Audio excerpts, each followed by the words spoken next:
எந்தன் வாழ்வில் நீ செய்ததை எப்படி சொல்லி பாடுவேன். என் தேவா, எத்தனை கோடி நன்மைகள் எந்தன் வாழ்வில் நீ செய்ததை எப்படி சொல்லி பாடுவேன்.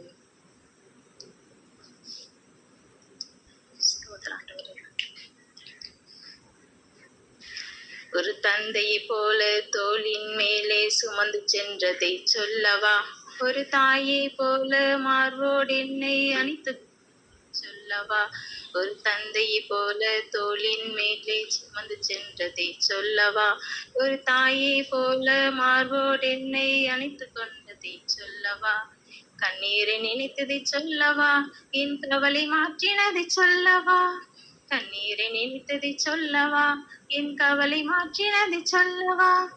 எத்தனை நாவுகள் எனக்கு இருந்தாலும் அத்தனை நாவுகளும் உம்மை துதித்தாலும் போதாது என் தேவா. அப்பனேவும் கிருபையை எண்ணி பாடுவேனே நாதா. இத்தனை கோடி நன்மைகள் எந்தன் வாழ்வில் நீ செய்ததை எப்படி சொல்லி பாடுவேன். என் தேவா, எத்தனை கோடி நன்மைகள் எந்தன் வாழ்வில் நீ செய்ததை எப்படி சொல்லி பாடுவேன். ஆமென், ஆமென். கர்த்தருடைய பரிசுத்த நாமத்திற்கு ஸ்தோத்திரம். ஒரு 2-3 மாசத்துக்கு முன்னாடி எங்க நாத்தனாருக்கு தெரிஞ்சவங்க, அவங்க ஆக்சிடென்ட் ஆயிட்டாங்க. நவீன் பிரசாத் அப்படின்னு ஒரு பையன். அவங்க சொன்னாங்க, கலைவாணி இது மாதிரி ஒரு பையனுக்கு ஆக்சிடென்ட் ஆயிட்டு, ஜெபம் பண்ணிக்கோ அவங்க கூடுகையில சொல்லி அப்படின்னு சொல்லியிருந்தாங்க. ஆனா அவங்க யாருன்னு கூட எனக்கு தெரியாது. அப்புறம் நான் நம்ம கூடுகையில ஈவினிங் ப்ரேயர்ல சொல்லி பிரியா சிஸ்டர்கிட்ட சொன்னேன். எல்லாரும் ஜெபம் பண்ணாங்க. அந்த பையன் வந்துட்டு ரொம்ப ரொம்ப அடிபட்டுச்சு. தலையை தவிர பாக்கி கை, காலு, உடம்பு எல்லா பக்கமும் அடிபட்டு ரொம்ப சீரியஸா இருந்தாங்க அந்த பையன். ஆனா ஆண்டவர் இந்த ஜெபத்தை கேட்டு அந்த பையனுக்கு ஒரு சுகத்தை கொடுத்தாரு. ஆனா அந்த பையனுக்கு தெரியும், சொன்னாங்க எங்க நாத்தனார் போயிட்டு. அதுக்கப்புறம் பாத்தீங்கன்னா, நான் இடையில ஒரு ஊருக்கு போனேன். ஊருக்கு போகும்போது நான் மட்டும்தான் தனியா போனேன். பஸ்ல போனேன், பிரைவேட் பஸ்ல. அப்ப பஸ்ல ஏறி உட்காந்துமே நான் ப்ரேயர் பண்ணிட்டு தான் போனேன். ஆனா கொஞ்சம் ஒரு 2 மணி இருக்கும். திருச்சிக்கிட்ட போகும்போது பஸ்ஸு நாங்க போற பஸ்ஸு ஸ்பீடா போகுது. இன்னொரு பஸ்ஸு டக்குன்னு நல்லா இடிச்சு உரைச்சிட்டு போச்சு. அந்த சவுண்ட் ரொம்ப பயங்கரமா இருந்துச்சு. ஒரு ஆக்சிடென்ட் ஆனா என்ன சவுண்ட் வருமோ அப்படி இருந்துச்சு. ஆனா பஸ்ஸுக்கு மட்டும்தான் டேமேஜ் ஆனது. பஸ் நாங்க போற பஸ் லெஃப்ட் எடுத்துட்டாங்க, அந்த பஸ் ரைட் எடுத்து அப்படியே போயிருச்சு. ஆனா பஸ்ல உள்ள யாருக்கும் எந்த ஒரு ப்ராப்ளமும் வரல. அந்த இடத்துலயும் என்ன மட்டும் இல்லாம அந்த பஸ்ல உள்ளவங்க எல்லாத்தையும் பாதுகாத்தாரு. நைட் 2 மணி இருக்கும் அப்போ பாதுகாத்தாரு. ஆண்டவருக்கு நன்றி செலுத்துறேன். அதுக்கப்புறம் எனக்கு பல்லு வலி இருந்துச்சு. ரொம்ப பல்லு வலி பயங்கரமா இருந்துச்சு எனக்கு. அப்ப நான் ஹாஸ்பிட்டலுக்கு போனேன். அப்ப 5 நாளைக்கு எனக்கு டேப்லெட் கொடுத்தாங்க. அந்த டேப்லெட் கூட நான் ஒழுங்கா சாப்பிடல. பல்லு வலின்னா அப்படியே தாங்கவே முடியாது, அந்த அளவுக்கு இருந்துச்சு. ஹாஸ்பிட்டல்ல சொன்னாங்க 3 பல்லு ரூட் கெனல் பண்ணணும். ரைட் சைடு, லெஃப்ட் சைடு மேல் பல்லு 2மே புடுங்கணும், உங்களுக்கு கண்டிப்பா புடுங்கி ஆகணும் அப்படின்னு சொல்லிட்டாங்க. எனக்கு சரின்னு சொல்லிட்டு நான் வந்துட்டேன். 5 நாளைக்கு அப்புறம் வரேன்னு சொல்லிட்டு வந்துட்டேன். ஆனா கூடுகையில நான் சொல்ல கூட இல்லை.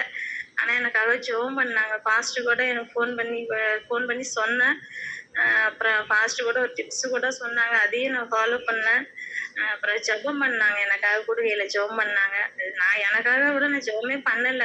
இந்த ஜெபத்தை கேட்டு ஆண்டவர் இன்ன வரைக்கும் எனக்கு அந்த பல்லு வலியே இல்லை. ரூட் கெனலும் பண்ணல, பல்லும் புடுங்கல. பல்லு வலியே இல்லாம ஆண்டவர் எனக்கு சுகம் கொடுத்துருக்காரு. பல்லு வலின்னா தெரியும் எப்படி வலிக்குன்றது. அப்புறம் பாத்தீங்கன்னா அதுவும் ஆண்டவர் எனக்கு செஞ்ச அற்புதம். அப்புறம் போன வருஷம் ஜூலை மாசம் நான் 2வது வாரம் நான் சர்ச்சுக்கு அதிகமா என்னால போக முடியாது. ரொம்ப தடையா இருக்கும். ஒண்ணு ஊருக்கு போயிருவேன், இல்லைன்னா என் கணவர் விடமாட்டாரு. என்ன வாரம் போகணுமா அப்படின்னு கேட்பாரு. நான் என்ன பண்ணிட்டேன், போன வருஷம் ஜூலை மாசம் 2வது வாரம் ஆண்டவர்கிட்ட ஒப்பு கொடுத்து ஜெபம் பண்ணேன். ஆண்டவரே, நான் இந்த வருஷத்துல இருந்து ஒரு வாரம் கூட நான் தவறாம நம்முடைய ஆலயத்துக்கு வரணும் ஆண்டவரே. அதுக்கு நீங்க எதுப்பா எனக்கு உதவி செய்யணும், எல்லா தடையும் நீங்க மாத்துங்க அப்படின்னு சொல்லி நான் ஒப்பு கொடுத்து ஜெபம் பண்ணியிருந்தேன்.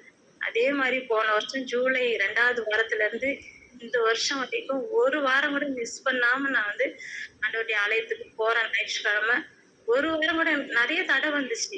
ஆனாலும் அந்த தடை எல்லாத்தையும் ஆண்டவர் மாத்தி, நான் சர்ச்சுக்கு போக ஆரம்பிச்சேன். இன்னமும் நான் போயிட்டு தான் இருக்கேன். அதே மாரி வெள்ளிக்கிழமை ஃபாஸ்டிங் பிரேயர் தான் நான் போமாட்டேன். போறேன். இடையில பிரேயர் வச்சாலும் போறேன். ஞாயிற்றுக்கிழமை மட்டும் தான் போவேன். அதுவும் எனக்கு நெறைய தடை வரும். ஆண்டவர் அந்த தடையெல்லாம் மாத்தி ஒவ்வொரு வாரமும் ஆலயத்துக்கு போக ஆண்டவர் கிருபை செய்தாரு. பெரிய சாட்சி அது. நான் அப்புறம் வந்துட்டு போன வருஷம் இந்த நாள் தான் நான் அந்த கூடுகைக்கு வந்து ஜாயின் பண்ணேன். அதனால தான் எனக்கு இன்னைக்கு சொல்றேன்னு சொல்லியிருந்தாங்கன்னா, நான் ஒரு வாரம் 2 வாரத்துக்கு முன்னாடியே சொல்லணும்னு நெனச்சேன். ஆண்டவர் வந்து இந்த கூடுகைக்கு வந்த நிமித்தம் நெறைய அற்புதம் எனக்கு செஞ்சிருக்காரு. பயங்கரமான அற்புதம். சொல்லவே முடியாது. அத்தன ந அது அத்தன சாட்சி இருக்கு. அத்தன அற்புதம் செஞ்சிருக்காரு. சொல்றதுக்கு எத்தன நாவு இருந்தாலும் பத்தாது. அவ்வளோ ஒரு அற்புதமா என்ன வந்து என் வாழ்க்கையில நடத்திட்டு வராரு. கூடுகையில நெறைய அற்புதம். அந்த குடியில் வந்ததுலருந்து ஜெபம் மாறியிருக்கு எனக்கு. எல்லாமே என் வாழ்க்கையில வந்து நெறைய மாறியிருக்கு. ஃபர்ஸ்ட்டு சாட்சி சொல்லும்போதே சொல்லியிருப்பேன். நான் வந்து இந்த சினிமா பார்க்கறது, சினிமா பாடல்லாம் கேட்பேன், பாடுவேன். இது எல்லாமே விட்டுட்டேன். சீரியல் பார்க்கறத விட்டுட்டேன். இது மாரி நெறைய வந்து விட்டுட்டேன். எனக்கே ஆச்சரியமா இருக்கு. சினிமா பாட்டுலாம் கேட்டாலே எனக்கு பிடிக்காது. வீட்ல கூட அதெல்லாம் நான் போட்டு பார்க்க மாட்டேன். இந்த நிஜம்னு ஒரு டிவி அந்த சேனல் பார்ப்பேன். அப்புறம் நியூஸ் சேனல் பார்ப்பேன் அவ்வளோதான். வேற எதுவுமே நான் பார்க்க மாட்டேன். அதுலேருந்துலாம் ஆண்டவர் எனக்கு விடுதலை குடுத்துருக்காரு. ஆண்டவருக்கு கோடி கோடி நன்றி, ஸ்தோத்திரத்தை ஏறெடுக்கிறேன். ஆண்டவர் நாமம் மட்டும் மகிமைப்படட்டும். ஆண்டவர் தாமே இந்த சாட்சியை ஆசீர்வதிப்பாராக. அப்புறம் எங்க அப்பாவும் வந்து ஒரு 4 1/2 மாசம் ஹாஸ்பிட்டல்ல வந்து இருந்தாங்க. ரொம்ப கஷ்டப்பட்டுட்டு இருந்தாங்க. அதுக்காக வந்து நெறைய பேரு நம்ம கூடுகையில வந்து டெய்லி பிரேயர் நடக்கும். டெய்லி ஜெபிச்சாங்க. 4 1/2 மாசம் அப்பா ஹாஸ்பிட்டல்ல இருந்து ஆண்டவர் சுகம் குடுத்து, ஜெபத்த கேட்டு ஆண்டவர் சுகம் குடுத்தாரு. அப்பா அதுக்கப்புறம் டிஸ்சார்ஜ் ஆகி வீட்டுக்கு வந்து அப்பாவும் இப்ப ஆண்டவர் நல்லா நடத்துறாரு. டெய்லியும் அப்பா பாடுறாங்க. ஆண்டவர் கிருபை செஞ்சிருக்காரு. நடக்கவே முடியாது. கால்ல கட்டெல்லாம் போட்டிருந்தாங்க. இப்ப நடந்து வந்தாங்க. இந்த குன்னத்தூர் கூட நடந்து அங்கிருந்து வந்துட்டாங்க. ஆண்டவர் கிருபை தான் அதெல்லாம். ஆண்டவர் வந்து அநேக அற்புதங்களை செஞ்சிருக்காரு. ஆண்டவர் நாம மகிமைப்படட்டும். ஆண்டவர் தாமே சாட்சி ஆசீர்வதிப்பாராக. ஆமீன், ஆமீன். ஆமென், ஆமென், ஆமென்.